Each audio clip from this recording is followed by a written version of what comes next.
Stocking ना करें, जो चीज वहां कहते हैं तो आप यहां कह रहे हैं इसको कानून बनाइए। तो आप बताइए देश का हित कर रहे हैं, अहित कर रहे हैं, किसान का हित कर रहे हैं, अहित कर रहे हैं? हित की बात कर रहा हूं। दूसरी बात मैं आपसे पूछता हूं, इन 3 कानूनों का एमएसपी से क्या लेना है, ये भी आप मुझे बता दीजिए। अच्छा, अब आपने पूछ लिया। और एपीएमसी में भी सरकार ने इस बजट में उसको स्ट्रेंथन करने के लिए 1,10,000 करोड़ का फंड बनाया है। अब अग्रवाल जी बोलेंगे आप जनता के सामने सही आवाज जाने नहीं दोगे तो आपके चिल्लाने से कोई फायदा नहीं होगा। नहीं, सही आवाज ही तो जानी चाहिए, सही आवाज ही तो जानी चाहिए, सही आवाज जानी चाहिए, सही आवाज। नहीं अनुराग जी, सही आवाज जानी चाहिए। इसीलिए मैं आपसे जानना चाहता हूं कि क्या मतलब। देखिए, प्रधानमंत्री जी ने आज चौधरी चरण सिंह का हवाला दिया, प्रधानमंत्री जी ने मनमोहन सिंह का हवाला दिया, शरद पवार का हवाला दिया। इन सब ने यही कहा है कि कृषि सुधार कानून आने की जरूरत है, कृषि उद्योग में, एग्रीकल्चर में सुधार लाने की जरूरत है। तो सुधार लाने के लिए मना कौन कर रहा है? सुधार तो आप ही तो अड़े हुए हैं कि नहीं लाएंगे, आप ही तो अड़े हुए हैं कि नहीं लाएंगे। तो फिर कानून पे संशोधन कीजिए ना, तो कानून पर संशोधन कीजिए। संशोधन करने को सरकार तैयार है, आप ही अड़े हुए हैं कि बिल वापसी करो। अरे तो आप कानूनों में कोई कमी लग रही है तो चर्चा करके उसको ठीक कर लेते हैं। अरे तो सुधार तो चाहिए ना, ये तो एग्री करते हैं कि सुधार। तो इरादा आपका क्या है? इरादा आपका क्या है, यही आपसे पूछा जा रहा है। इरादा आपका क्या है?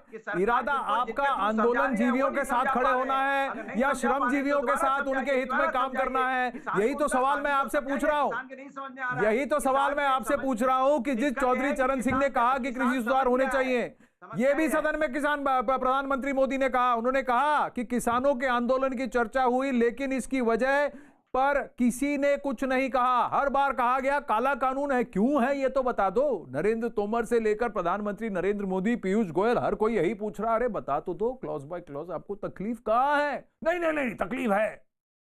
सुनिए प्रधानमंत्री ने क्या कहा। आंदोलन की भरपूर चर्चा हुई है, ज्यादा से ज्यादा समय जो बातें बताई गई वो आंदोलन के संबंध में बताई गई। किस बात को लेकर के आंदोलन है उस पर सब मौन रहे। आंदोलन कैसा है, आंदोलन के साथ क्या हो रहा है, ये सारी बातें बहुत बताई गई, उसका भी महत्व है। लेकिन जो मूलभूत बात है, अच्छा होता कि उसकी विस्तार से चर्चा होती।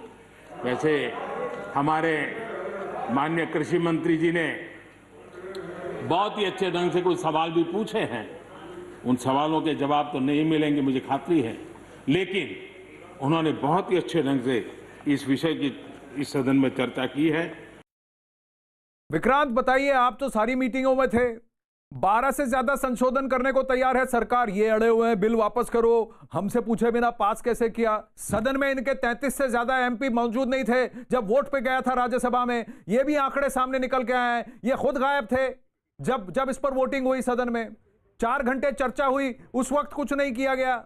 और सबसे बड़ी बात कृषि मंत्री खुद कहते हैं कि पंजाब में कॉन्ट्रैक्ट फार्मिंग का जो लॉ है 2013 से जो अभी भी चल रहा है, उसमें किसान को जेल होती है, कम से कम 2 लाख रुपए तक का जुर्माना भी हो सकता है। लेकिन इन कॉन्ट्रैक्ट कानूनों में किसान सुरक्षित है, उसकी जमीन सुरक्षित है। देखिए आनंद, सबसे पहली बात तो जब सदन में इस पर बहस हो रही थी किसान कानूनों पर, तो वहाँ पर जो राजनीतिक दलों का रुख था वो सभी राजनीतिक दलों के नुमाइंदे भी जानते हैं कि उस समय सदन में उनका क्या रुख था। कोई एब्सेंट था, कोई सदन से बाहर था, तो सभी को मालूम है, क्योंकि सदन का जो रिकॉर्ड है वो रिकॉर्ड का हिस्सा बन जाता है और उसे झुटलाया नहीं जा सकता। हालांकि आज जो किसी कृषि कानून पर पीएम ने अपना जवाब दिया, उस पर कांग्रेस के तमाम नेता यहाँ पर विजय चौक पर आए और यहाँ पर आकर उन्होंने अपनी बात भी रखी। उनका अभी भी ये कहना है कि ये कानून जो है वो पूरी तरीके से वापस लिए जाने चाहिए और इनको जब तक वापस नहीं लिया जाएगा तब तक आंदोलन जारी रहेगा। लेकिन एक जो बड़ी बात जो बैठकों में नजर आई कि बैठक में समाधान की तरफ क्यों नहीं बात आगे बढ़ रही, क्योंकि वहां पर 40 के करीब किसान नेताओं के नेता आते हैं जो अलग अलग संगठनों के प्रतिनिधि हैं, और कहीं ना कहीं वो एक बात ऐसी है जो कहीं ना कहीं रुकावट बन रही है। क्योंकि पहले ये देखने में आया था कि जब ये सरकार की तरफ से आश्वासन दिया गया था कि हम लोग 1.5 से 2 महीने तक इसे पीछे रखने को तैयार हैं और उसके बाद चर्चा के बाद इसे आगे करेंगे, तो उस पर 15 से 17 एसोसिएशन जो है वो तैयार हो गई थी, लेकिन 18-19 एसोसिएशन के लोग तैयार नहीं हुए थे। तो ये कारण इसी कारण बना कि नेताओं की अधिकता होने के कारण, क्योंकि संगठन में अगर एक नेता 2 नेता होते हैं तो बात की जा सकती है, लेकिन ये जो 18 से 19 नेता जो थे ये वही थे जो कि कांग्रेस और अन्य पार्टियों के नेताओं से लाकर जाकर डिक्टेशन ले रहे थे, और कहीं ना कहीं उन्होंने इसको ईगो बना दिया कि भाई आपने पास कैसे कर दिया। प्रधानमंत्री ने कहा देखिए आपने पास कैसे किया और क्यों किया उस पर आप अड़े रहेंगे, या इस कानून में गलत क्या है उसमें संशोधन करिए, उसको इंप्रूव किए, किसान के हित में कीजिए, उस पर बात करेंगे। गोपाल कृष्ण अग्रवाल बताइए। देखिए जो पार्लियामेंट की सैंक्टिटी को भी ध्यान रखना चाहिए। जब पार्लियामेंट के पटल पे प्रधानमंत्री जी ने 3 बार कहा कि एमएसपी था, है और रहेगा, उसके बाद भी अगर कोई कहता है कि एमएसपी नहीं रहेगा तो वह चैलेंज कर रहा है हमारे संसद को, हमारे संविधान को, हमारे कॉन्स्टिट्यूशन को। उसको बताना पड़ेगा कि संसद नहीं, सबसे बड़ी बात तो यह है कि विपक्ष में से कोई खड़े होकर यह बता दे कि बिल की वापसी क्यों होनी चाहिए।